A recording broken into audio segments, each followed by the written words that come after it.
You deliver the price, and the first thing they say is, "That's too much money." Now what do?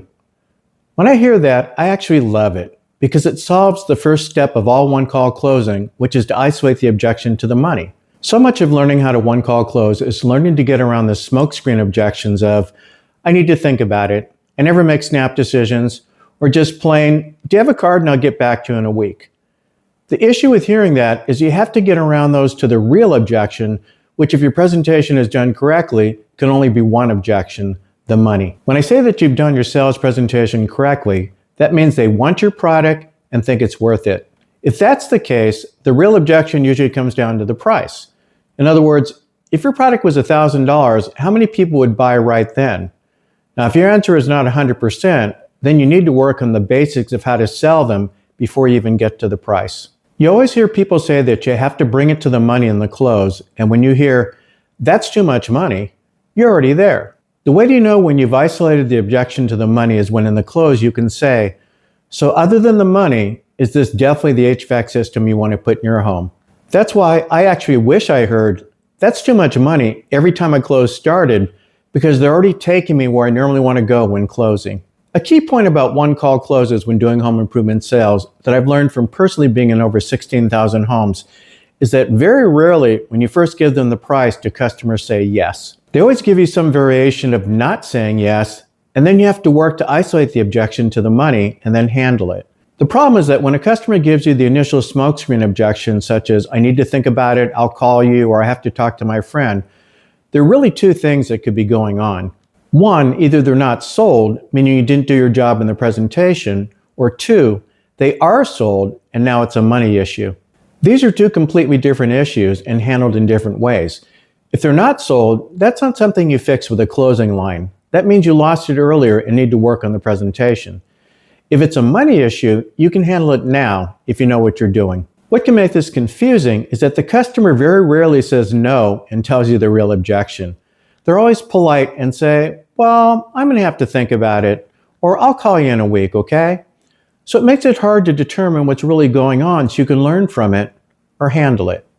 But when they say that's too much money, it makes the close easier. They just isolated the objection. Now it's purely a money conversation, and that's a problem you can solve. If you did your job right in the sales call, the no is not a permanent one. To me, it just means not yet, not a hard no. So the point is that when they say it's too much money, you're right where you need to be and just need to firm it up.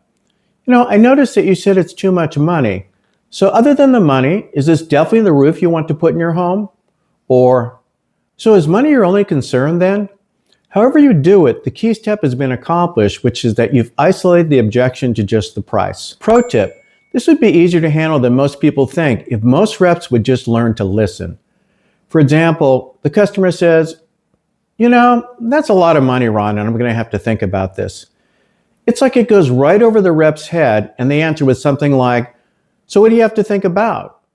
They could have saved themselves a lot of time and make a lot more money if they just listened and then responded with, "I noticed you said it's a lot of money. Other than the money, are these the windows you want to put in your home?" "Yes, they are, Ron." And you'd be right there.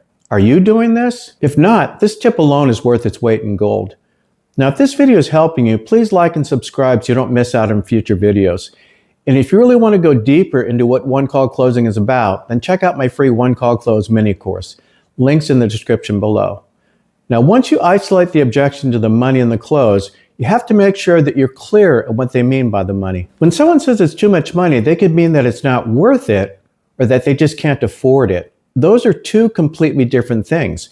If they say that it's not worth it, then that means you lost it earlier in your sales presentation by not effectively building the value or price conditioning correctly. That's why earlier I said that properly selling them before the close means that they want it and think it's worth it. If you do it right when the customer says it's just the money, then what they should be meaning is that they just can't afford it. So I always make sure I understand what's going on after I isolate the objection to the money. I always say, "So other than the money, is this the bathroom we definitely want?" "Yes, it is, Ron." And when you say it's the money, do you mean that you're not sure if it's worth it or just more than you can afford? Again, they should be saying it's just more than you can afford. Then you re-isolate the objection to, "So other than the affordability, is this what you want?" "Yes, it is." So to recap, isolate the objection to the money. Then isolate that when they mean it's the money, that they mean affordability, not value. Then once you've done that, the next step is you have to get the gap of where you're at and what they can afford. An important point is that when affordability is the key, that the gap you're trying to close is a payment gap. Making something affordable in most cases means lowering the payment. Now, I'm giving you the basic strategy here that works 90% of the time. Yes, you'll have people say that we never finance, or that in some cases, making it affordable to them may mean that they plan to pay for the HVAC system from a tax refund, and so you have to offer a 12-month no-interest program as the way to make it fit in their budget. Those are topics of other training. So once you've isolated the objection to the money, and more specifically the affordability, then you have to solve the problem. That's what a professional one-call close is. You're helping the customer solve their problem. Look at the objection as a question.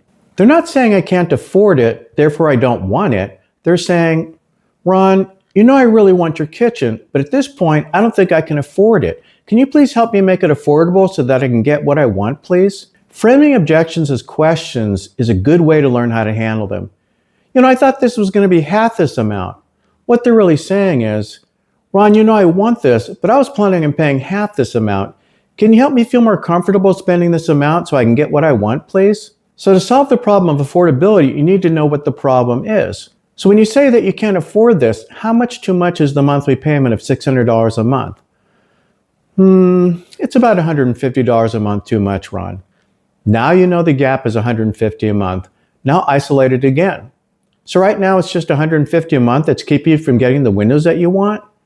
Yes. So by doing it like this, you funnel the objection from it's just the money to it's just the affordability, and now it's just $150 a month that's the real objection.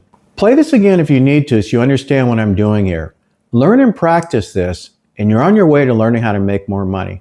Now, if you want to dig deeper into how to handle the money, including what to do when they say it's not worth it, watch the video listed above, the sales closing mistake that cost me $100,000. And before I let you go, if you haven't grabbed the free mini closing course yet, it's in the description.